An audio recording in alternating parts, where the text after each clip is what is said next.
नमस्कार साथियों, हिंदी नेटशाला चैनल में आप सभी का पुनः हार्दिक अभिनंदन है। जैसा कि आप सभी जानते हैं, इस चैनल पर हम हिंदी की उच्च स्तरीय प्रतियोगी परीक्षाओं की तैयारी करते हैं। तो इसी क्रम में हिंदी साहित्य की तैयारी के लिए हम पढ़ रहे हैं राम स्वरूप चतुर्वेदी की प्रसिद्ध पुस्तक हिंदी साहित्य और संवेदना का विकास। यह पुस्तक विशेषतः नेट, असिस्टेंट प्रोफेसर और जो पीजीटी लेवल की परीक्षाएं उनके लिए अत्यधिक उपयोगी है। रीतिकाल के अंतर्गत हमने कल 5 से 6 कवियों को पढ़ लिया था। 5 कवियों को पढ़ने के बाद हमारे 6वें नंबर के कवि रहेंगे देव। तो आज की जो पूरी कक्षा रहेगी वह देव कवि को समर्पित रहेगी। इनकी काव्य भाषा, इनकी रचनाएं और इनका हिंदी साहित्य में क्या योगदान है, राम स्वरूप चतुर्वेदी जी का दृष्टिकोण इनके विषय में क्या है, इसको जानेंगे। इस पुस्तक से सीधे पंक्तियां पूछी जाती हैं, तो ध्यानपूर्वक आप पूरा वीडियो देखेंगे। इसके अलावा जो विद्यार्थी नए हैं, पूर्व की कक्षाएं नहीं देखी है, चैनल पे इसी पुस्तक की प्लेलिस्ट बना दी है मैंने, हिंदी साहित्य और संवेदना का विकास बुक के नाम से, तो आप वहां से पूर्व के वीडियो देख सकते हैं। आइए आज की कक्षा को प्रारंभ करते हैं। देव को सामान्यतः रीतिकाल का श्रेष्ठतम रचनाकार माना गया है। हिंदी आलोचना में बिहारी और देव या देव और बिहारी का मूल्यांकन बहुत कुछ तुलनात्मक रूप में होता रहा है और इस अनवरत तुलना का औचित्य काफी सीमा तक समझा जा सकता है। क्यों? क्योंकि दोनों कवियों की काव्य भाषा परिनिष्ठित ब्रज भाषा है। आपसे पूछ लिया जाए कि बिहारी की काव्य भाषा क्या है या देव की काव्य भाषा क्या है, तो आप लिखेंगे ब्रज भाषा। और उसके साथ दोनों का पूरा तादत्म्य है। पर इस प्रसंग में यह परिलक्षित किया जा सकता है कि ब्रज भाषा के नाद सौंदर्य की परख देव में अपेक्षया अधिक है। तो देव में क्या है? नाद सौंदर्य की परख अपेक्षा अधिक है। सरल भाषा में अगर मैं आपको कहूँ नाद सौंदर्य क्या है, तो आप ये समझ लीजिए कविता, आप ये मान लीजिए संगीत की जो समझ है ना, जहाँ कविता संगीत में हो जाती है। बिहारी में भाषिक तराश और श्रृंगारिक भाव का वैविध्य है, पर दोहे के विधान में उन्हें वह सूक्ष्म लय सुलभ नहीं जो देव अपने कवित्व और सवैयों में विकसित करते हैं, और इसीलिए कालांतर में रीतिकाल के प्रतिनिधि छंद बन जाते हैं या प्रतिनिधि कवि बन जाते हैं कालांतर में। यहाँ पे कवि भी हो सकता है। अब आप देखिए बिहारी ने जो अपनी रचना की है ना, वो दोहों में की है, तो उसमें उतना संभव ही नहीं है, दोहों को गाया नहीं जा सकता। लेकिन जहाँ पूरे पूरे कवित्व हैं, क्योंकि दोहा कहा जाता है, जैसे शेर को पढ़ा जाता है ना, तो वैसे ही दोहा भी आप सुनाओगे या कहोगे। लेकिन कवित्व और ये सवैये गाए जा सकते हैं। गेय पद है ना, 4 जहाँ पर आ जाते हैं तो वो गेय पद बन जाता है। देव के काव्य में अनुप्रास और यमक सर्वत्र तो नहीं, पर अधिकतर अलंकार की ऊपरी सजावट के स्तर से गहरे उतरकर भाषिक विधान का अंग बन गए। अधिकतर रीतिकाल में क्या हुआ कि जो अलंकार हैं वो ऊपरी सजावट के लिए, लेकिन देव में गहरे उतरकर भाषिक विधान का अंग बन गए हैं। देव की यह ध्वनि संवेदनशीलता समूचे रीतिकाल में अप्रतिम है। इसका सबसे महत्वपूर्ण साक्ष्य यह है कि कवि का अनुप्रास विधान अपने अच्छे छंदों में कवित्व या सवैये छंद की गति और लय के अनुकूल चलता है। गति और लय, इन्होंने कहा ना कि नाद सौंदर्य किस में अधिक है? देव में अधिक है बिहारी से। तो इसमें क्या होगा, जब संगीत की बात करेंगे तो गति लय दोनों, उतार चढ़ाव, ये सब चीज़ देखी जाती है जब आप कुछ संगीत में पद्य पढ़ें। तो देव के वृंदावन विषयक प्रसिद्ध छंद का वैशिष्ट्य इस ध्वन्यात्मक विधान में ही चलता है। देख लीजिए, पूछा जा सकता है, हाँ ही ब्रिज वृंदावन मोही में बसती सदा, जमुना तरंग श्याम रंग अवलीन की, देव वे सुंदर सघन बन देखत, कुंजन में सुनयत गुंजन अलीन की। कुंज की गलियों में किसकी गुंजन सुनाए? माने अली अर्थात भ्रमर की। बंसी बट तट नट नागर नाचत में रास के विलास की, मधुर धुन बीन की, भरी रही भनक बनक ताल तानन की, तनक तनक ताम छनक चुरिन की। ठीक है कि जो लहरों की जो ताल है, जो संगीत में वाद्य यंत्र उनकी भी ताल है, लहरों की भी ध्वनि है, लेकिन उसमें तनक तनक तामे छनक चूरिन की, कितना सुंदर वर्ण है उसमें। थोड़ी थोड़ी जो छनक है, जो संगीत है, वो चूड़ियों का भी है। ऐसा नहीं है कि प्रकृति ही केवल कृष्ण के प्रेम में आकृष्ट है, ऐसा नहीं है कि प्रकृति के ही जो उपादान है उन्हीं का संगीत है, उसमें चूड़ियों की छनक का संगीत भी पूरा पूरा है। यहाँ अनुप्रासिक शब्दों की स्थिति और पंक्ति के टुकड़े, भरी रही भनक भनक ताल तानन की, तनक तनक तामे छनक चूरिन की, कवित्व के यति और लय के अनुकूल चलते हैं।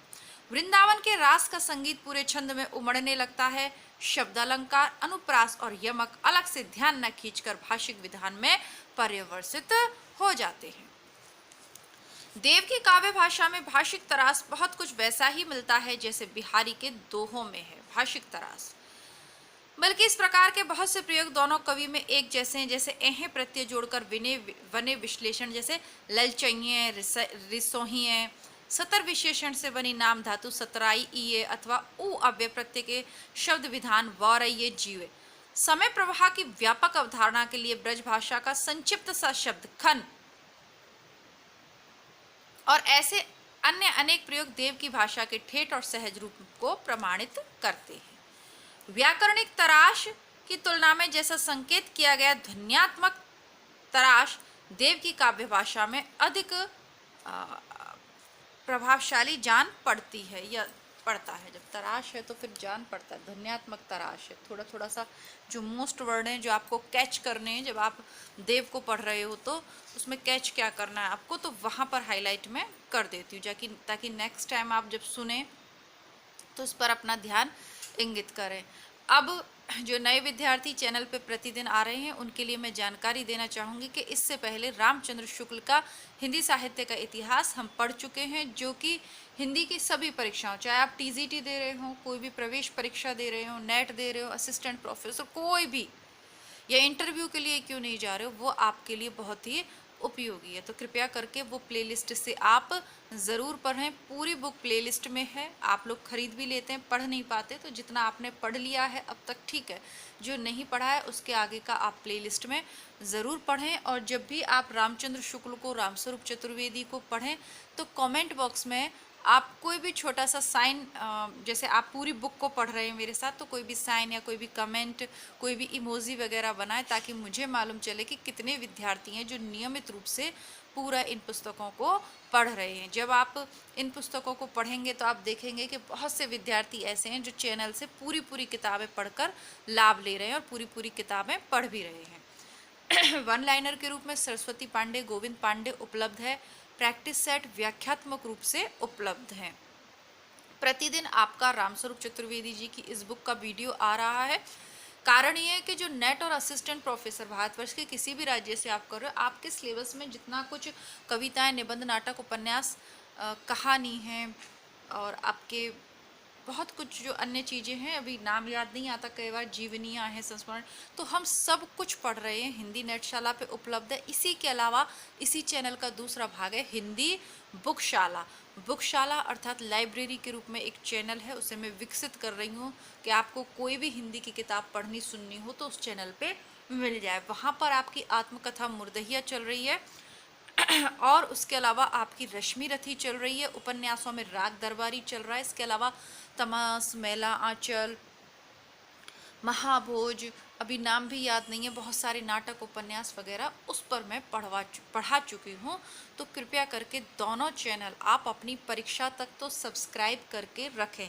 प्रतिदिन नए विद्यार्थी आ रहे हैं, लेकिन बड़ा मुझे इस बात का दुख है, कष्ट है कि आप लोग चैनल को सब्सक्राइब नहीं कर रहे हो। ज़्यादा नहीं तो अपनी परीक्षाओं तक चैनल को सब्सक्राइब करके रखें।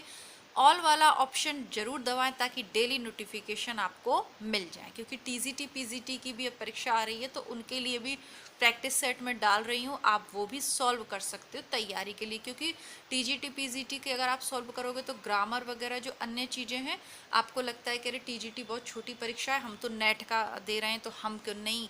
सेम आपके लिए जो पेपर में डाल रही हूँ टीजीटी पीजीटी वाले, वही प्रश्न नेट की परीक्षा में भी रिपीट होते हैं। अभी जब नोट्स तैयार करूँगी तो इस बात को मैं प्रमाणित भी करूँगी उसमें।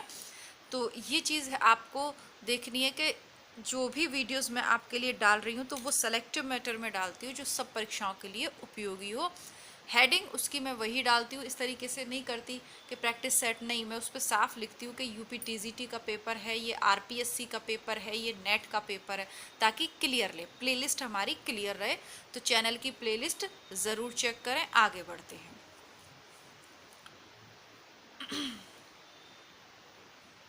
करुणा और श्रृंगार के प्रसंग में मूर्धन्य ध्वनियों का प्रयोग परंपरा से निषिद्ध रहा है, पर देव की ध्वन्यात्मक तराश में मूर्धन्य ध्वनियों की कठोरता विलीन हो जाती है।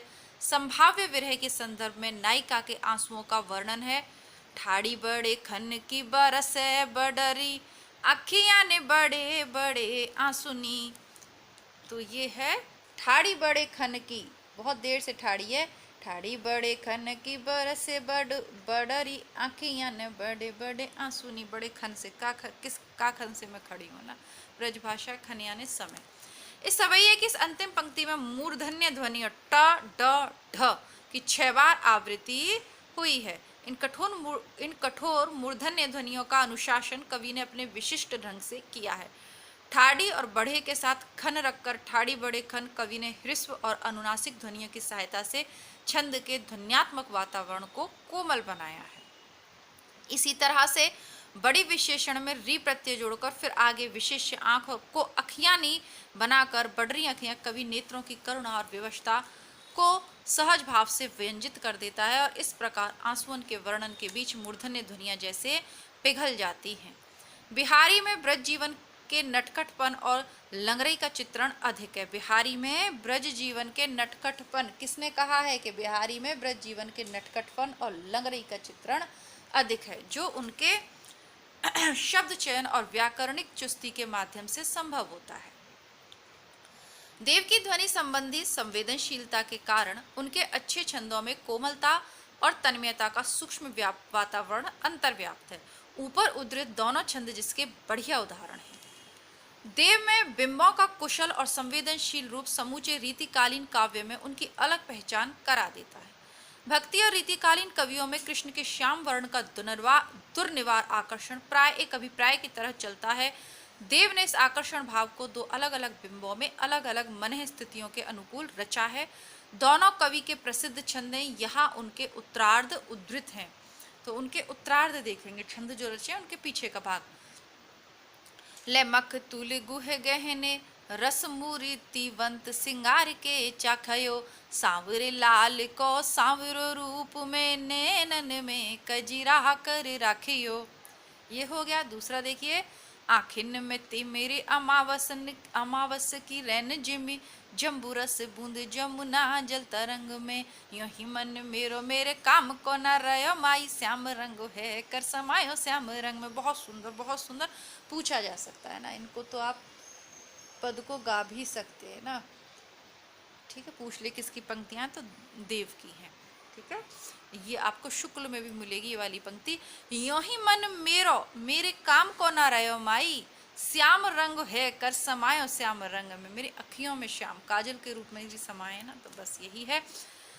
यहाँ पहले छंद में गोपी को श्याम वर्ण इतना आकर्षक लगता है कि उससे अपने सारे श्रृंगार को श्याम में बना लिया। अंततः श्याम के रंग का विस्तार उसके नेत्रों के काजल में संकेंद्रित हो गया है। कवि ने इस बात का संकेत भी दे दिया है कि श्रृंगार का वर्ण स्वयं श्याम है। श्रृंगार का वर्ण कैसा है? श्याम है।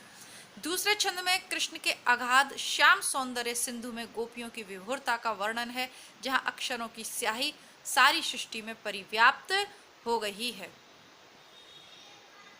यूं ही एक अनुभव प्रक्रिया के 2 पक्ष श्रृंगार और भक्ति का वैशिष्ट्य इन छंदों में अलग अलग बिंबों में अंकित हुआ है। यही दोनों का बिंब प्रक्रिया का अंतर सामने आता है। पहले छंद में श्रृंगार का आधिपत्य भावना व्यंजित हुई है श्याम रंग को अपने में समा लेने में। दूसरे छंद में भक्ति की तन्मयता और आत्मसमर्पण है, श्याम सिंधु में अपने को डुबो देना है।